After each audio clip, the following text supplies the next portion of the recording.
Ayan, kukunin ko na yung result ng ano, ng aking laboratory. Kanina umalis na maaga yung mister ko kasi may meeting sila sa school ni Kalin. Ayan, dito na ako, ma'am. Hi, ma'am. Ayan, tapos na yung check-up ko. May binigay lang sa akin gamot para lang bumaba yung cholesterol. Okay naman so far. Wala namang problema. Kuha lang ako ng sweldo. Ito ako sa bangko ngayon, ma'am. Sandali lang. Ngayon, ma'am. Mag-grocery muna tayo.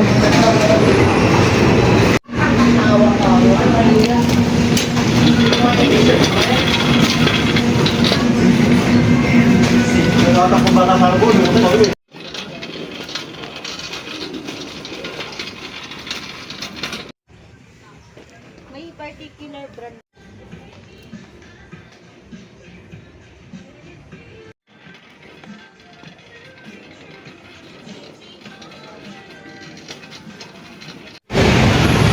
Yan, ma'am. Pauwi na ako.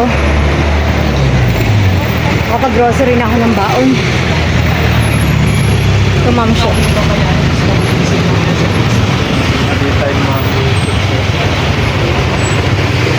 Magpapasundo na lang ako sa ano, crossing. Kasi mabigat yung dala ko.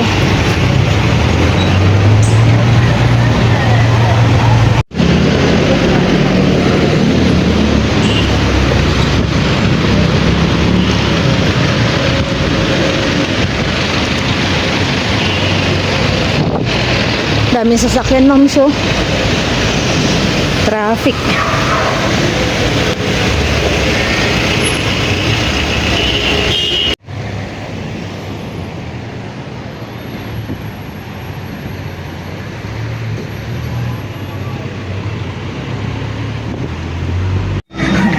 Ayan, moms, pauwi na ako. Nagpasundo ako sa mister ko at ano, mabigat yung nadala ko. Ay, naipamili ko. So, hanggang dito na lang, ma'am, sa aming vlog. Wala ko na wala. Kain tayo. Kain tayo, moms. O. Kain tayo. Tapos, ito. Hindi ako nakikita. Nagugas ang kamay. Ayan. Ito mo pa. Ayan, moms, ano. O, kunin mo tong bag mo. Kay princess to, moms, o, na bag. Ano ba to? Ano, moms? Aray, kung bigat ang bag mo, bunso. Kaya, Kararating ko lang. ito mo pa. Baba ko lang, moms, yung bag ni princess. Princess, dito ka. Hindi na masakit ang ngipin. Aray ko, napa. Ayan, moms. So, kararating ko lang. Natuwa naman ako kasi wala naman ako. Kasi sumasakit yung tagiliran ko nung nakaraang week pa. Tapos mga ilang araw, tapos mawawala, tapos magkakaroon naman. Kaya nagpa-laboratory ako. Kasi inisip ko baka may UTI ako, baka mamaya may kidney stone na pala ako, ganun. Napaparanoid ako sa mga ganyan, natatakot ako. Nagpaano naman ako, ma'am, sabi naman, everything is normal. Yun lang, natuwa rin ako yung sugar ko, hindi tumataas kahit na medyo napapadami yung kain ko ng ano ngayon, ng rice at saka sweets. Ngayon, inom ako ng buko kasi akala ko talaga meron akong UTI. Pero pala, moms, ano, ang explanation ng doktor, sabi ko kasi masakit ba yung mga ganito ko. Sabi ng doktor is, yun nga, yung prolonged sitting daw. Yun ang sabihan. Yung sobrang haba ng upo. Dapat daw every 20 minutes itatayo ko daw siya, ilakad ko. Then upo ulit. Yun ang sabi. So parang nahihirapang mag-circulate yung dugo. Kaya yun, nagkakaroon ng Kasi ngayong maaga kasi ako nagtatrabaho, moms. Minsan, pag nagising na ako ng maaga, 1:00, 2:00, gusto ko na magtrabaho. Pero hindi man necessary maaga akong pumasok. Mga 5 talaga ang pasok ko. Pero, yun nga, workaholic tayo eh. Kaya, tapos hindi na ako makatulog. Yun. Habo, yung cholesterol ko, moms, medyo mataas. 8 milligrams. Ang normal, 200. 2.08. 0.08 ba yun? 2.08. Asa na naman yung Habo niya din, ma'am. Picturean ko yung ma'am ko dito. Lagay ko. Hindi naman siya ganun kataas. Kaya lang, moms, ang sabi ng doktor, ang ingatan kasi sa pag ganyan nagkakaroon ng cholesterol, utak at saka heart ang tinatamaan. Kasi maiipon yan eh. Pinakitaan niya ko ng picture kanina, maiipon, ganon. Or dapat matanggal yan. So, ang sabi ng doktor, may binigay siyang gamot, pero sabi naman niya kasi ditohan, kayo po kung gusto nyo inumin. Pero kung ako, tanggalin na natin yung konti na yan. Yun ang sabi niya. So, binigyan niya akong gamot, ma'am. Is good for, ang inano nga niya dito, 90 pieces. So, inumin ko daw ng 3 months. Kasi, ma'am, so, nung February na nagpa-laboratory ako, same ng yung cholesterol. Tapos, pagka naiirita ako, ito, nanakit yung mga anit ko. Nagka-cholesterol ako noon. Pero mas matindi nun naman, 232 no? Mas grabe nun, ma'am. Dumugo pa yung ilong ko nun. Tapos nakaramdam ako masakit yung sentido ko. Pero hindi naman siya ganun kasakit. Basta sumasakit lang yung sentido ko. Tapos biglang natulog ako. Kala ko kulang na ako sa tulog. Tapos nagising ako. Gising na rin si Kalin nun. Baby pa si Kalin nun eh. Nakatingin sa sakan. Tulo ng tulo yung dugo. 32 years old ako nun. Ang sabi pa ma'am, parang ang aga ko daw magkakaroon ng hypertension. Yun ang sabi. Pero ngayon naman, ma'am, hindi naman. Madadaan pa naman siya sa diet. Yun din nasabi sa akin ng doktor nung una kong noon, laboratory. Madadaan pa naman siya sa diet. Ngayon, madadaan pa rin siya sa diet, ma'am. Pero, kung gusto ko na daw tanggalin yung mga yun, bumaba na yung ma-regular na, inumin ko to. Yung isang gamot, ma'am, bumili ako 1850 ang isang piraso.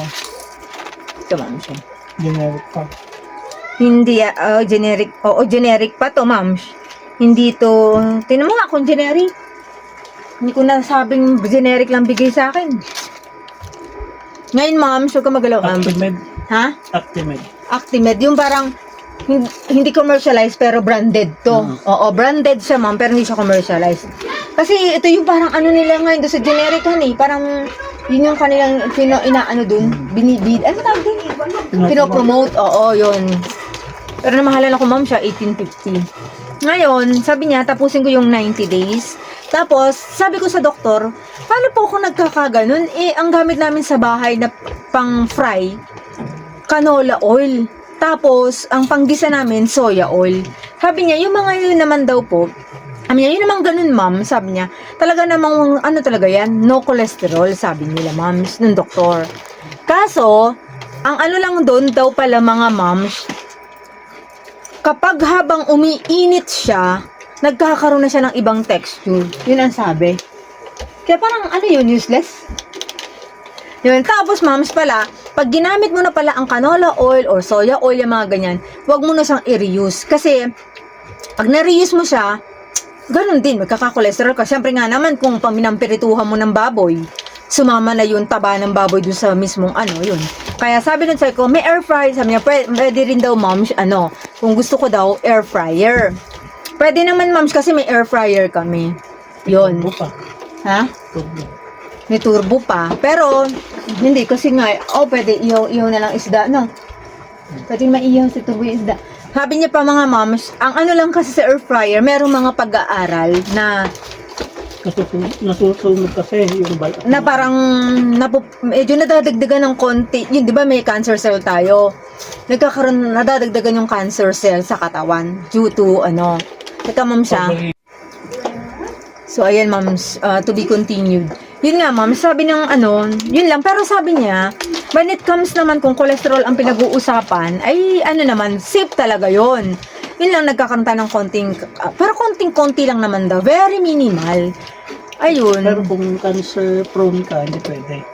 Ayun Kasi lang. nadadagdagan. Oo.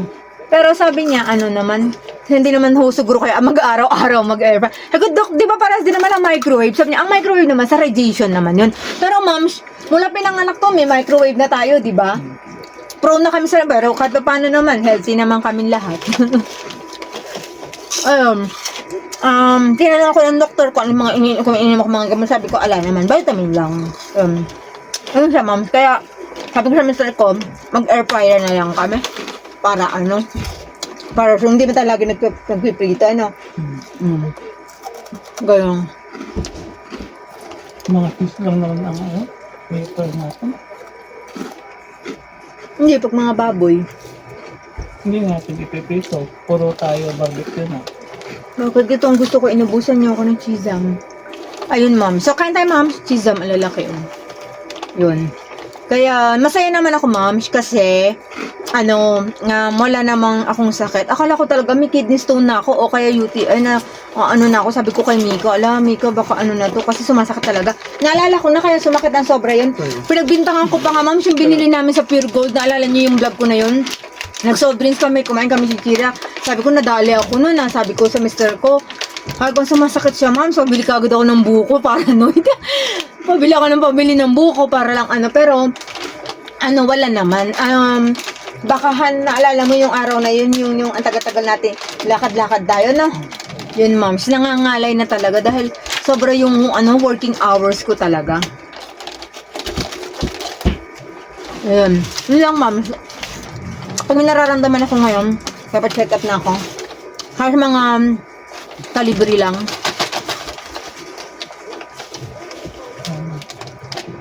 Kasi, siyempre nagkakaedad na. Sabi ko pa nga, tinanong ko pa nga pala si doktor.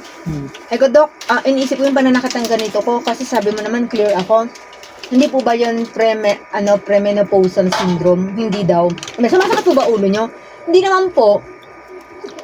Sumasakit po buong katawan? Hindi naman po. Hindi po yan. Kasi po ang estrogen, tatamaan buong katawan ni ma'am, sabi niya. Kung ito lang masakit yan, kasi ma'am, sabi niya, nakaupo ka.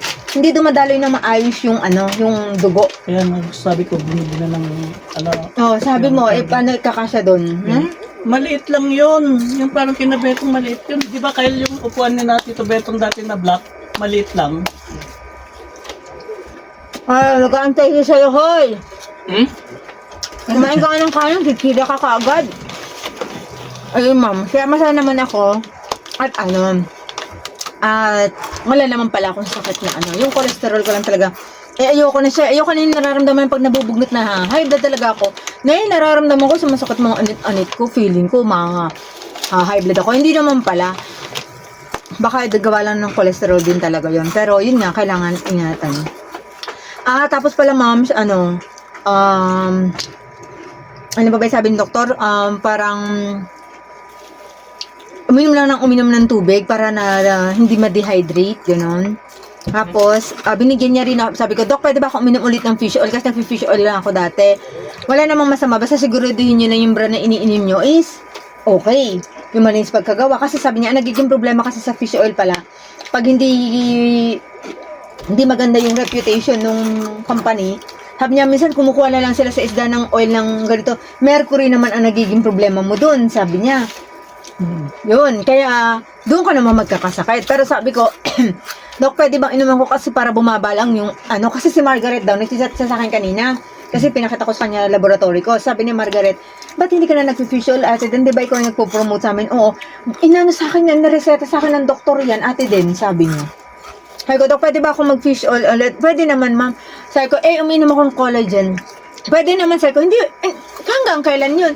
Wala naman po, kasi sabi niya, hindi natatakot ako, Dok, baka masira yung kidney ko sa dami ininom. Hindi po. Sabi niya, inom lang kayo ng maraming tubig. Oo, sabi, inom lang po kayo ng maraming tubig. Yung nadadamage po ang kidney, yan po yung mga mga iniinom na malalakas na gamot. Yung mga yun, sabi niya. Pero nakita ko naman po dito, negative kayo sa protein, sabi niya, sa kidney. Creatinine. Sa creatinine, at saka doon sa sabi niya, negative. Ibig sabihin, pag negative daw yung protein, moms, daw yun? Pag negative daw yung protein, ibig sabihin pala nun, moms, walang nakakalagpas na protein, walang lumalagpas sa kidney. Ibig sabihin, healthy pa rin yung kidney. Yung atay ko naman daw, okay na okay pa naman, walang problema. Yun nga lang, mayroon akong konting lang sa cholesterol. Medyo mataas lang yung, yung bad cholesterol sa katawan ko. So, sabi ni doktor, pag daw uminom pala ng fish oil, ang trabaho nun, hahanapin yung mga bad cholesterol yun. Kay Margie. Ha? Kaya ni-recommend lang. Oo, di ba? Ang dami niya nga sakit. Yun. So, yun lang, moms. Ewan ko, ba't dumidilim naman itong cellphone ko? Iinis ako, ba't gumanito to? Dati naman, pagka-continue, ngayon parang nagdidim siya ng kusa. Ayun. Ay, 208 niya. Sabi sa'yo, 208 eh. Milligram. Patingin nga. Sinan ko kasi sa mister ko yung, yun, moms, 208. So, ma'am, sabi dito, ang ating FBS o glucose, ang normal niya is 70 up until 105 milligrams. Pero ang nakuha result sa akin 92.3 milligrams. Tapos yung aking cholesterol 200 milligrams ang normal, sa akin naging 208. Yun. Tapos, moms, yung aking uric acid 2.6 to 7.2 ang normal, ang nakuha 5.1 sa akin, gitna lang. Creatinine 0.06 to 1.4, ang nakuha sa akin 0.06. Ang ganda daw ng creatinine ko. Normal lang. Tapos yung SGBT ALT 17.9 ako, pero pwede siyang up to 42 U/L. Ayun siya, moms. Ay, hindi yata nakikita. I-post ko na lang, moms, yun. Micron. Yun. Kaya okay naman, moms. Wala akong problema. At least masaya ako kasi nagkakaedad na kasi ako, moms. Kaya na ako. Natatakot ako magkaroon ng konting talaga ako. Pa-check up talaga ako. Maganda yung maagapan na kahit gumastos tayo konti. Kalil, princess nangangatapon, aba. At tapos itong gamot na to, moms, tuwing gabi ko lang daw iinumin to. Pinasabi ng doktor, tapos 3 months ko sa diretsong iinumin. At least hindi siya maintenance. Gagamutin na yan, tapos gagaling na. Magiging normal na yung cholesterol. Cholesterol ko. So, yun lang, moms. Magbabay ka na. Bye-bye. Si Princess, anak?